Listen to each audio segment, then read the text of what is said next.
Are you prepared for the knowledge age? And my topic is more about multimedia types of things. Let's see, some loose ends include, I'm going to talk a little bit about knowledge bases, which are learning-led learning.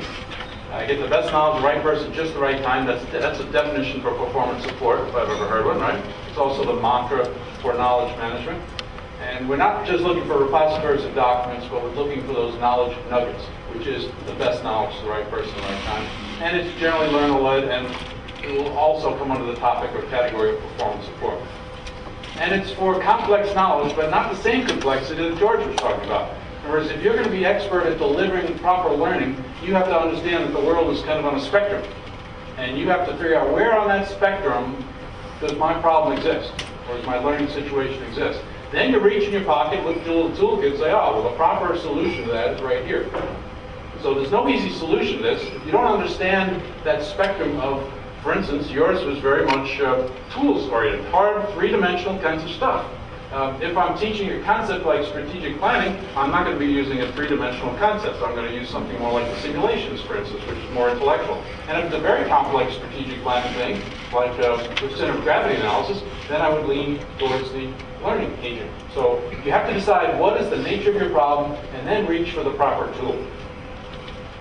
And so that ends that little section of it. And I'll show you what knowledge bases are, just to give you a sample of it. Then I'm going to talk about this concept of just in case versus just in time, and teach you a new technology that's available here locally. It's not quite yet in the shrink wrap version, but it's what is coming, that we call just for you learning.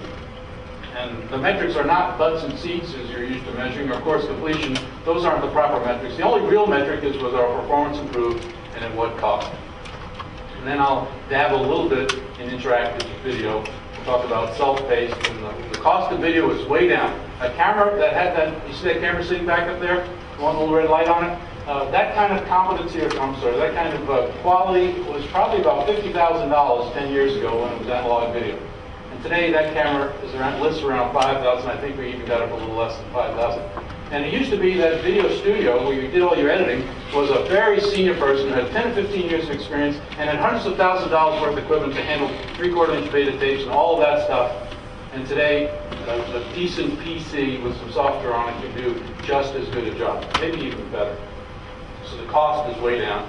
And then the last topic I'll talk about is virtual video classes, which are becoming available. So let's get into it real quickly. What's that? Knowledge is fleeting. We've heard that a few times this morning. And one of the problems is the knowledge capture and retention issue. And here's an interesting quote I picked up I thought it was recently, but I just refound it recently. It dates back 3 years ago. Old age is a boon to the human race. Boon to the human race. It wasn't until people started living to old age that humans gained competitive advantage to ensure their success. And the research has found that back around 30,000 years ago, the population shifts were enough so that enough old people were surviving. There was a dramatic jump in longevity, and that corresponded to the sudden explosion in modern behavior. So the research speculated to pass on the knowledge to new generations. This research proves a simple explanation, which there is now concrete evidence that modern humans were older and wiser, and yet we have this problem.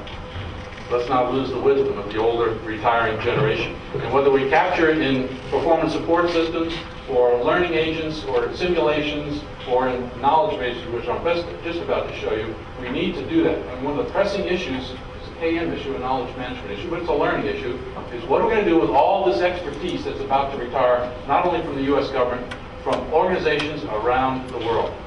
This is a characteristic of every developed country. They all went through the Second World War and all have the same demographic shift. So, wait a second, I have a little cartoon as well. Not as good as some of Jane's, but human capital is our most important asset. Consider this.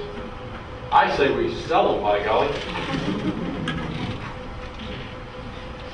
First is an example of a knowledge base. This is a knowledge base where the knowledge is very precise. If someone comes in with work-related alcohol use, which is a work breakdown structure of the kinds of things that this type of physician security advisor might experience, and you click on that, the right-hand screen gives you a diagnosis. The system guides decision-making by asking the right questions, and if you check the boxes, then the answer appears right there immediately, and the answer to the prognosis is decisions are faster, better, and more consistent. That kind of gets at the same statistics we're looking at, Don, trying to reduce making a decision, or in this case solving a problem, from taking all day down to being able to do it in minutes. And very importantly, in our litigious society today, maybe in some of these positions, being able to do it quite correctly so that you don't end up with months and months of litigation after that, because to reduce the job from, 1 week down to 2 days, and then turn out with spending 4 months of litigation wouldn't solve the problem.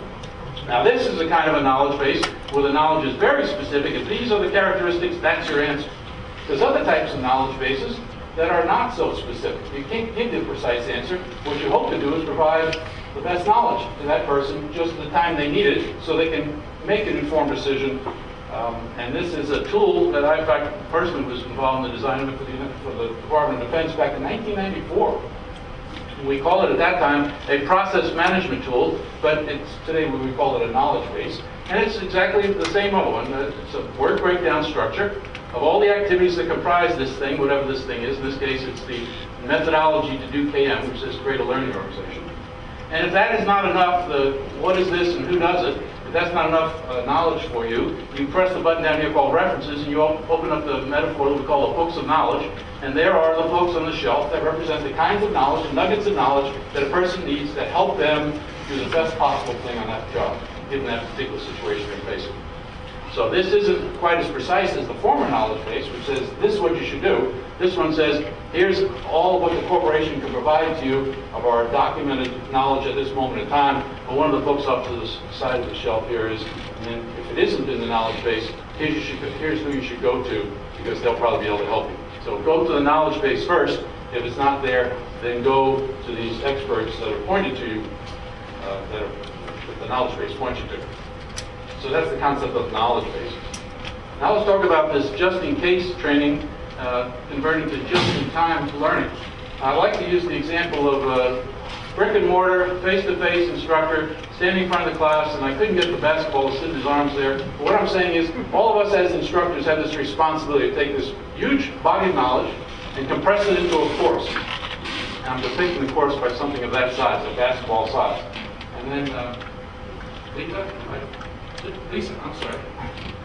I toss it out to you, just in case you need it. I don't know if you can hear me, I'm standing over here, but I happen to walk 6 months from now. How much of that are you going to remember 6 months from now, Lisa? Not very much, 5 or 10%. So if we deliver training, and the people don't turn around next Monday start using it, it was just in case training, which is bad news. So we're trying to move towards much closer to the time of need by various technologies, and one is just-in-time learning, and that looks more like this. It's probably electronic. It could be delivered by video, and it's a little golf ball-sized nugget, not a basketball-sized course. In other words, when you have a problem on a particular day next Wednesday or Thursday, you don't try to find some basketball-sized course you can go to, or probably don't have the budget for it. Also, it's probably not offered every day. It's maybe a month or two from now before you can take it. So instead, you go into your knowledge base, and in the knowledge base is this little nugget, this little 15-minute or 40-minute course, e-learning, or it could be a 3D if it's the nature. It depends on the nature of the subject that you have to learn. If it's how to take a gun apart, it could be the 3D of how to take a gun apart. If it's how do you do change management, well then there's a couple of basic steps here will get you started in change management. So that's just in case and just in time learning. Let me just give you an oversimplification, just for those of you who haven't been involved in interactive video, just to make sure you understand the basic concept. I'm going to take 4 little video vignettes, and interactive video is non-linear, but I'm going to say it's actually essentially linear, but I don't want to nitpick over these terms. After you see this diagram, you'll understand what I mean by it. I'm going to take a person and say, this makes up the course, or the module. And I stick a person in and say, hey, watch this video. And at the end of the little video vignette, maybe this is a 20-minute course comprised of, let's say 20 minutes worth of video, comprised of 4 vignettes, 5 minutes each. So I've just had you watch the first vignette, and I ask you a few questions about it. And if you got the questions right, let's say I'm hoping my questions are perceptive enough to know that you really understood it, so I will reinforce, just in case you guessed intelligently on my questions, but in any event, I'll reinforce you and advance you to the next video segment.